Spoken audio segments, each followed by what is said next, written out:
So today I'm going to give 5 reasons as to why it's a good idea to have your own home and purchase rather than rent.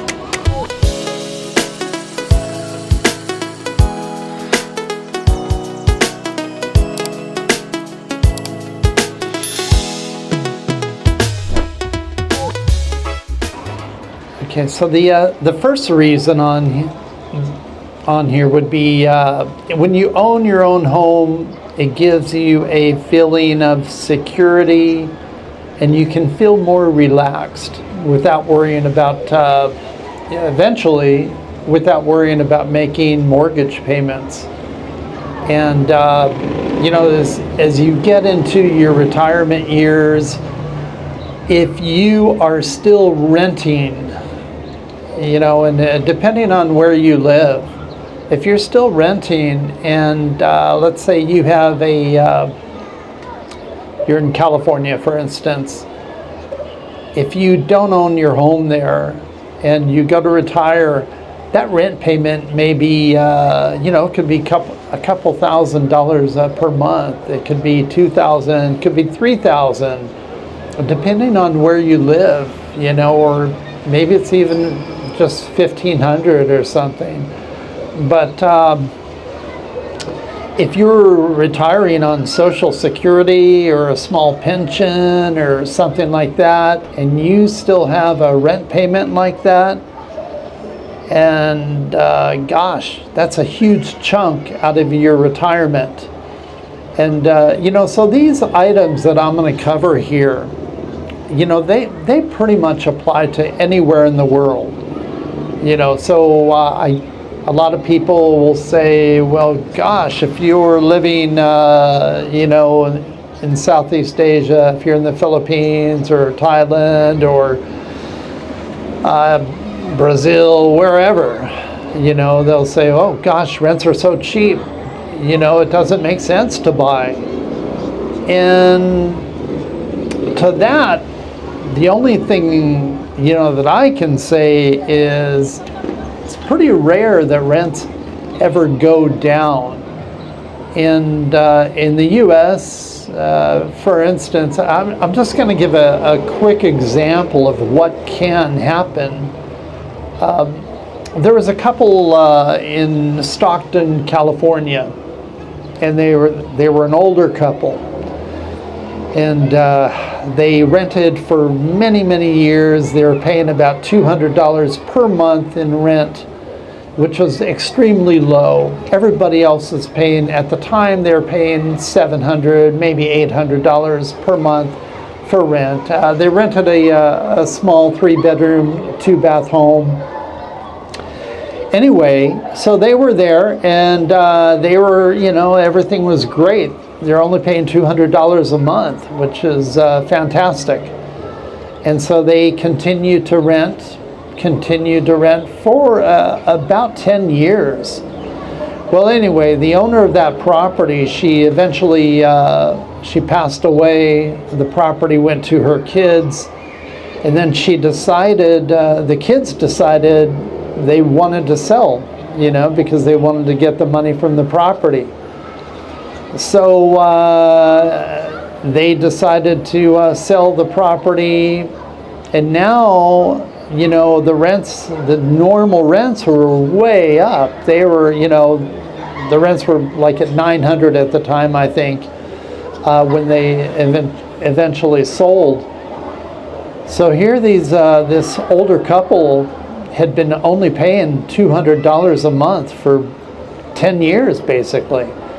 And now the going rents were, 4 times that much.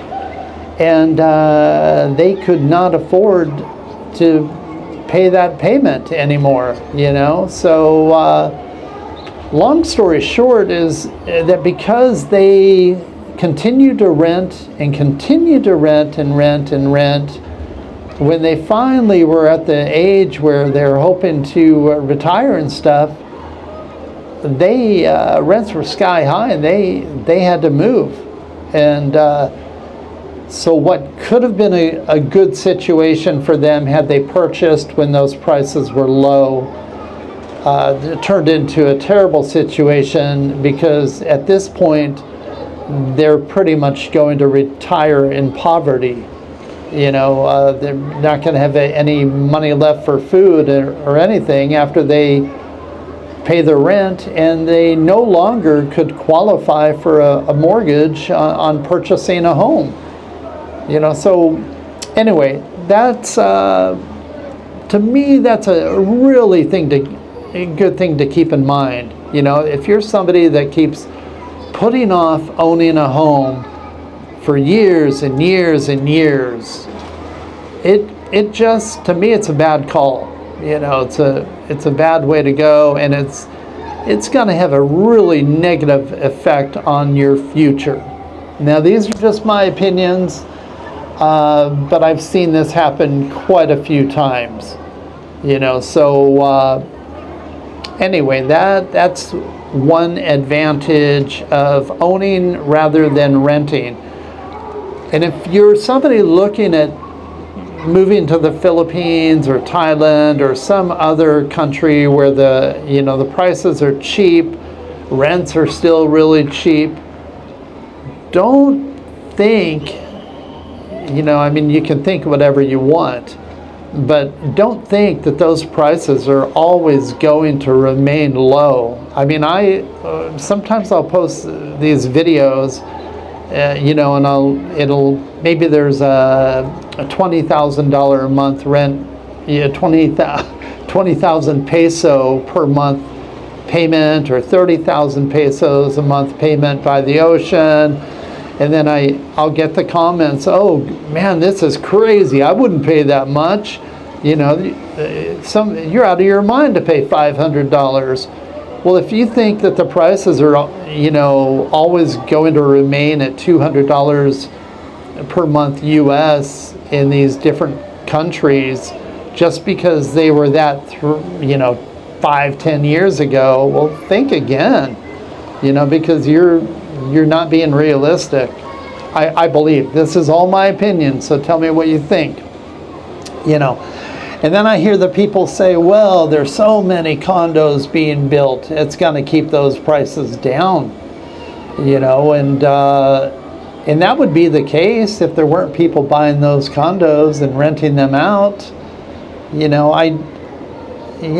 Ideally, no matter where you're at, whether it's the U.S. or some other country, if you can own a property and have somebody else making the payment for you, with their rent, if you have a positive cash flow, then that creates another stream of income for you. So as long as you've got a positive, at the end of the month and at the end of the year, it's a good way to add to your retirement. A lot of people that I know personally, have quite a few rentals, and instead of the person retiring with maybe $2,000 or $3,000 per month of income, they may have $10,000 or $20,000 per month at retirement because they did buy some investment properties, because they did buy their own home, which enabled them to go ahead and later on in life invest in stocks or gold or Bitcoin, whatever their choice is regarding that. Anyway, these are reasons, just reasons why you should consider buying your own home. So the other next one would be home ownership. It will give you a stable payment. A lot of times, like I just mentioned, rents usually always increase over time. Sometimes those rent increases can be huge. Every city in America, for instance, does not have rent control. And personally, I don't like rent control. I don't like to be controlled, period. But Yeah, so if you own your own home, you normally would have a fixed mortgage. Maybe it's a 15-year, could be a 20-year, could be a 30-year, whatever it is.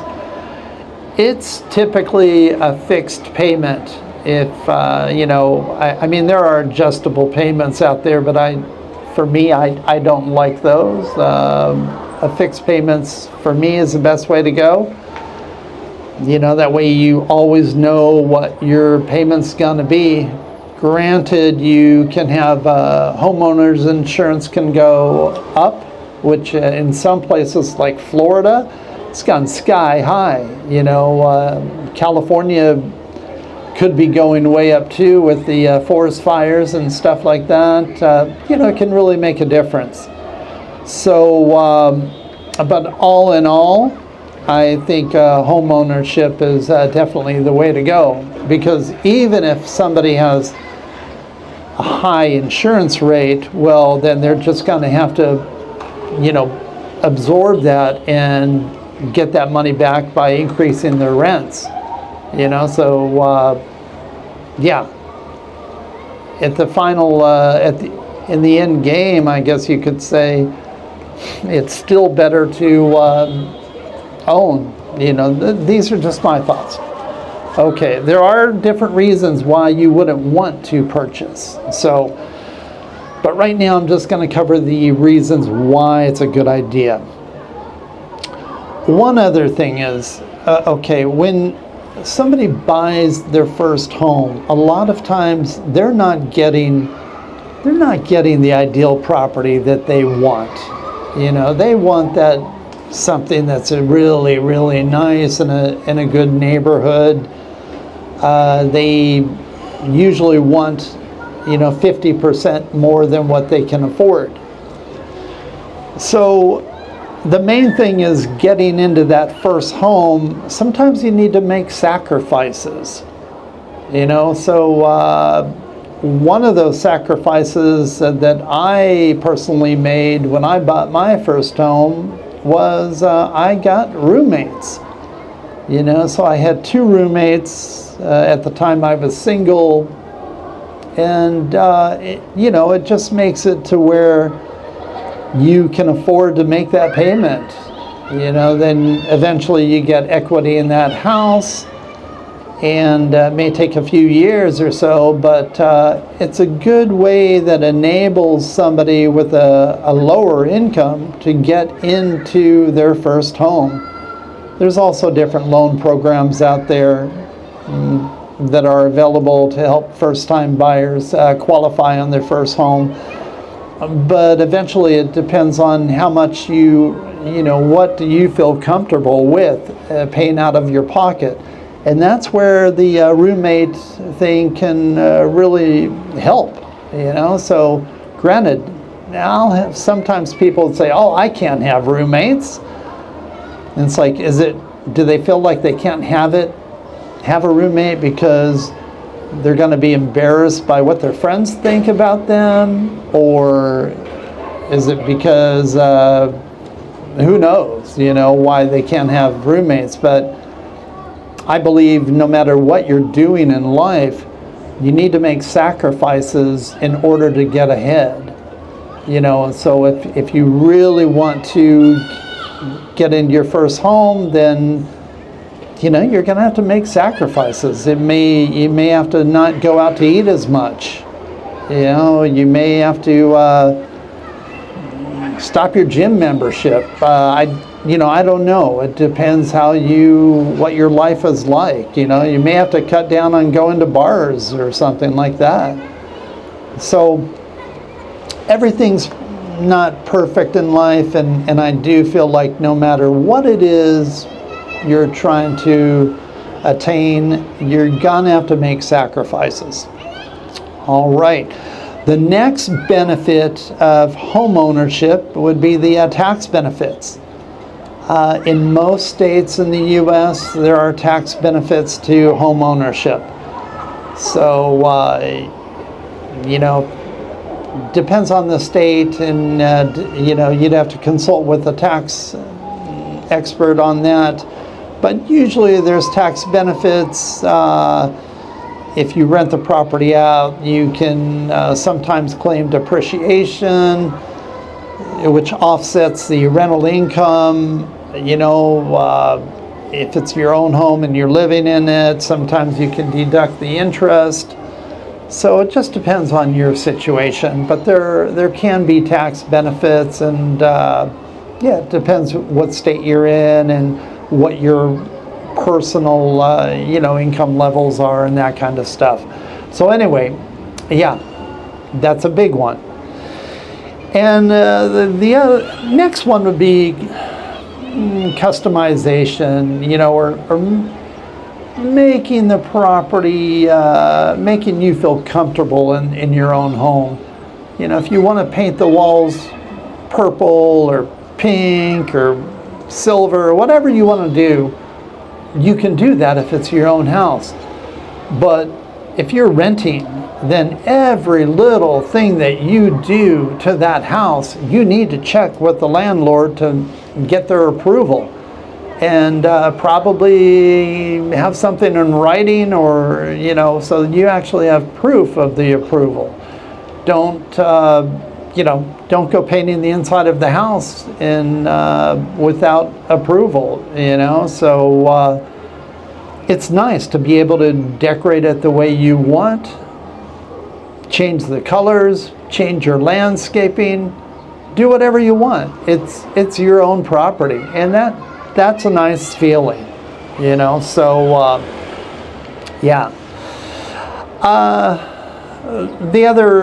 Another thing would be if you have your own home and then the rents increase, which they typically do.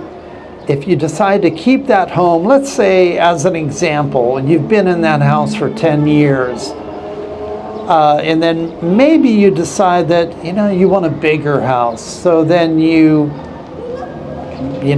buy the larger home. Well, and then if rents have gone up, then hopefully you've got a positive cash flow and you can rent that place out that you've been living in for 10 years and buy a second house, you know, and then, you know, that process can repeat itself over and over again, and you can have a really good cash flow, you know. So it's just something to consider. Some people say, oh no, I don't want to deal with a rental property, people will destroy the house.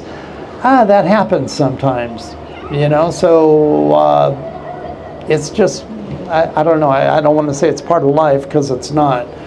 But if you handle handle your properties well and stuff, it can really boost your retirement, you know. So it's just something to consider. And as far as home ownership goes, for me, it's like having that peace of mind, no matter where it is, no matter if it's in Brazil, if it's in Thailand, if it's in Cambodia, wherever it is, you know, just having that peace of mind can really, you know, make you feel more relaxed. And it can, you know, if you're living in a cheaper area, a less expensive area, it can, gosh, you can just live a better lifestyle. So yeah, I just, these are the benefits of home ownership, and in comparison to renting. And I'm going to do a different video on the benefits of renting, you know, for those that, if somebody's going to be moving constantly for their work, well, then maybe renting's the way to go. But I'm going to cover that on a separate video, because this is at about 19 minutes, and I know I've been rambling on about this. But anyway, I hope this gives a couple people ideas. And, you know, and if you're thinking of buying a home, don't wait till you're, you know, 30 or 40 years old. You know, there's nothing wrong with buying a home when you're 20. You know, so get an early start, get ahead. That's my suggestion. Again, these are just suggestions. I'm not giving financial advice. you know, do your due diligence, you know, but I think home ownership is a great way to go. And I have been a licensed agent for quite some time in California. So, but this advice is not related really to California. It's related to anywhere, any country. These are, again, are just my own personal opinions. You always want to consult a tax person wherever you're at, you know, to get the details on that kind of stuff too, before you do make any kind of home purchase. You know, consult with experts in their fields of expertise. So, hey, thank you so much for watching this, and have a good day or evening wherever you are, whatever time it is. Thanks. Bye-bye.